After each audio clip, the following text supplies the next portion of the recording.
Hey guys, and welcome back to another English video. This is video number 19, and today's topic is going to be style and tone consistency. So before we begin, I just want to start by saying that we have covered a lot of this stuff before. You know, the SHSAT doesn't group topics specifically like this.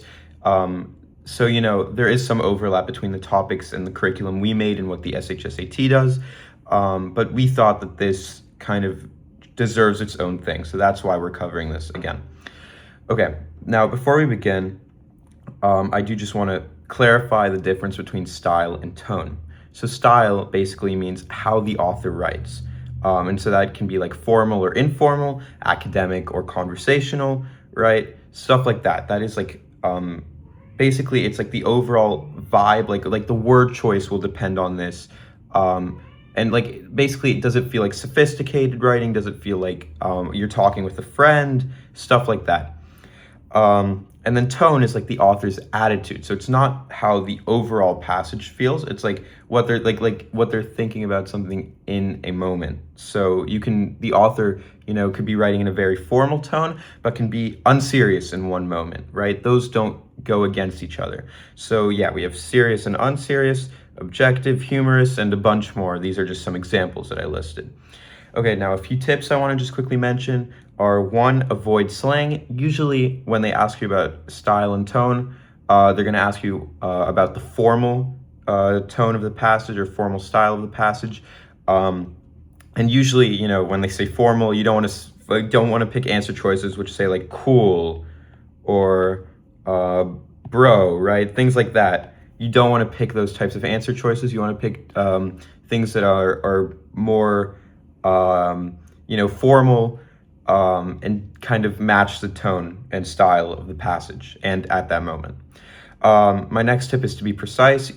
Basically, usually the word that most clearly identifies with what you're trying to express is the right one. So you don't want to pick words that are too general. You want to pick words that really fit at that moment. This is more so for tone questions and style questions.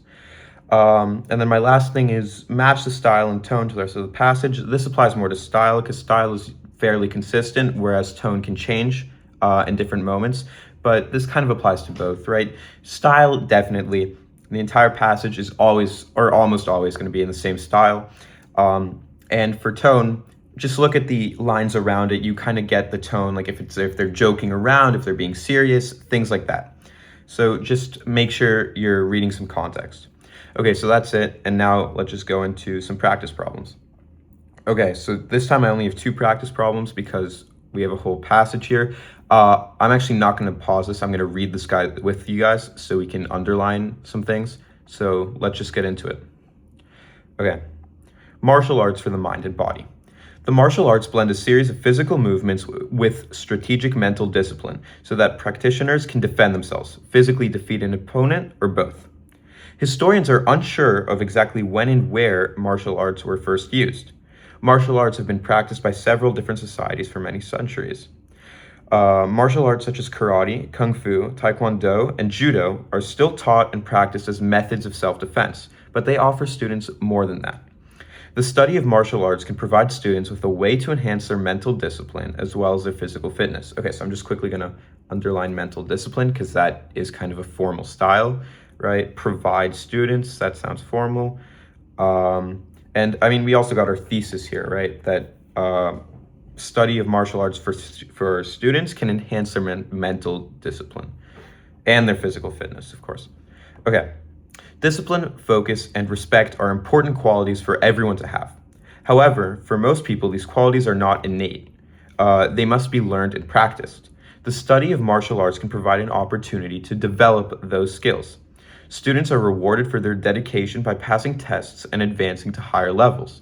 For example, in a typical Taekwondo class, students learn discipline by diligently practicing moves, improve focus by listening carefully, and demonstrate respect by bowing to the instructor and following directions.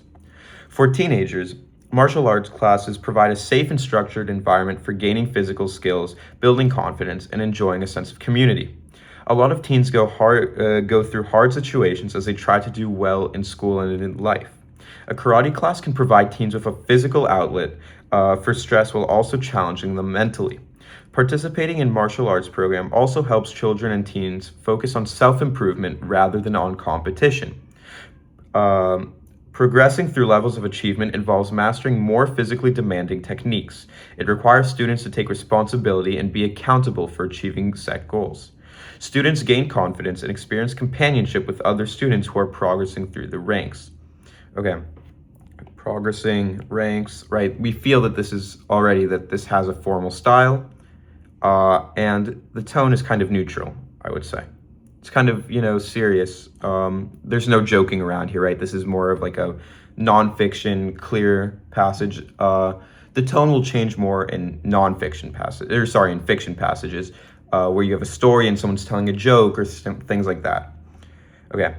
Adults who practice martial arts can experience many of the same benefits that younger people do, but perhaps the greatest of these is health and fitness. Adult martial arts students often see changes in their bodies within weeks of beginning a program. For people interested in studying a martial art, there are many ways to learn and practice. In addition to private studios, community recreation centers often offer low-cost or free martial arts classes. There are even online videos that introduce students to the basic concepts. People should study martial arts. Okay. So if you notice, there were a few problems with that passage, but probably that's what the other questions are testing you on. Let's just look at the tone and style. Okay, what is the best way to combine sentences 2 and 3? So let's just quickly go back to 2 and 3. Okay, historians are unsure of exactly when and where martial arts were first used, and martial arts have been practiced by several different societies for many centuries. Okay, so we don't know when they were first used, and now they've been used by different societies for many centuries. So we need to find a way to connect that. Historians who are unsure of exactly when and where martial arts were first used know that martial arts have been practiced by several different societies for many centuries. Well, this sounds like a good answer choice, but let's keep going just to make sure. And I mean, it does still, the style sounds right here. It doesn't sound like, right, the style hasn't changed, basically. While historians are unsure of exactly when and where martial arts were first used, they do know that martial arts have been practiced by several different societies for many centuries. Well, this sounds good as well, so let's just underline this. G, because historians know that martial arts have been practiced by several different societies for many centuries, they are unsure of exactly when and where martial arts were first used. Well, this doesn't make sense, right? Because historians know that they've practiced for a long time, they don't know where they are. That doesn't make sense, right? Okay. Martial arts have been practiced by several different societies for many centuries, and historians are unsure of exactly when and where martial arts were first used. Well, this also sounds good. So let's just go through these and basically decide which one of these doesn't make sense. So the first thing we're going to do is go back and quickly read these two sentences. Historians are unsure of exactly when and where martial arts were first used. Martial arts have been practiced by several different societies for many centuries. Okay. So historians who are unsure exactly of when and where martial arts were first used know that martial arts have been practiced by several different societies for many centuries. Well, the key thing here is that these are in commas. So if they're both in commas, they are non-essential information, which means this sentence should make sense without reading this. So let's test it. Historians know that martial arts have been practiced by several different societies for many centuries. Well, that makes sense, but the whole thing is that we are trying to basically also say that this is true, which is why E cannot be correct, because we want to say while this, right? Okay, while historians are unsure of exactly when and where martial arts were first used, they do know that martial arts have been practiced by several different societies for many centuries. Okay, and let's just go to H. Martial arts have been practiced by several different societies for many centuries, and historians are unsure of exactly when and where the martial arts were first used. Well, F sounds better, right? Because H is a little weird because this while clarifies, right, that historians are unsure, right? This is something they don't know, but this is something they do know, right? Saying and kind of doesn't make sense here. It could make sense, but it sounds a little weird, right? This one is a lot better because we're saying while one thing, another thing. So that fits a lot better. So that is why F is the correct answer. Okay, which revision of sentence 12 best maintains the formal style established in the passage? Okay, so let's go to sentence 12. Um, a lot of teens go through hard situations as they try to do well in school and life. Well, this is one of the things I was saying. Hard situations, right? That doesn't sound very formal. A lot of teens, I mean, we've been saying teenagers everywhere, right? So I don't know why we're saying teens now. Or young adults, right? We haven't been saying teens anywhere. So let's just look for those things that we can change. A lot of teens have to put up with difficult things while trying to do well in school and life. Well, here, to put up with difficult things, teens, right? This doesn't sound very formal. Many teenagers deal with tough situations as they try to stay on top of their studies and do well in life. Well, this sounds okay, so let's leave it, right? Because it sounds definitely better than what we just did, but tough situations does sound a little weird. Stay on top of their studies does sound a little weird, but it is definitely better than E, so we're going to leave it for now. G. Many teenagers encounter challenges as they work to succeed both academically and personally. Well, this one is great, right? Teenagers, first of all, encounter challenges as they work to succeed both academically and personally. Academically is a lot better of staying on top of your studies, and personally is a lot better than doing well in life. So we're going to cross out F as well now.